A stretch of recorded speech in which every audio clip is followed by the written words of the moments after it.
One time 10 lakh रुपये भरून 12 वर्षामध्ये 1 करोडपेक्षा जास्तचा कॉर्पस उभा करणाऱ्या फंडची आज आपण जर्नी बघूया. मला सांगा, भारतातील किती प्रॉपर्टीने 12 वर्षामध्ये अमाऊंट 10 पटपेक्षा जास्त केली आहे? तर हा फंड लॉन्च झाला होता फेब्रुवारी 2014ला आणि फेब्रुवारी 2026 पर्यंत जर कोणी 10 लाख रुपये टाकले असतील तर त्याचं व्हॅल्युएशन 1 करोडच्या जवळपास बनलं होतं. पण त्याच्या ह्या जर्नीमध्ये काही वर्ष असे आलेले की ज्यावेळेस रिटर्न्स एकदमच खाली गेले होते. 2018, 2025 या फंडने -11% रिटर्न जनरेट केले. 2026च्या सिंगल जानेवारी महिन्यामध्ये 7%ने फॉल झाला.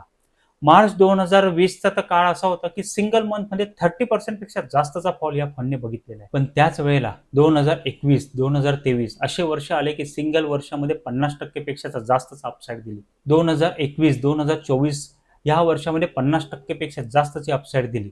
2023 मध्ये 40% पेक्षा जास्तची अपसाईड दिली. म्हणजेच काय की कुठल्याही फंडमध्ये अप अँड डाऊन राहतात. इम्पॉर्टंट आहे की तुम्ही त्या फंडमध्ये सातत्यपूर्ण इन्व्हेस्टेड राहणं. या फंडचं नाव आहे Motilal Oswal mid cap fund आणि हे फंड कुठलंही रेकमेंडेशन नाही, फक्त एक मेसेज द्यायचा प्रयत्न आहे की फंडमध्ये चांगले आणि वाईट दोघं दिवस असतात आणि ते जर आपण ॲब्झॉर्ब केले तरच लॉंग टर्मला आपली वेल्थ क्रिएट करू शकते.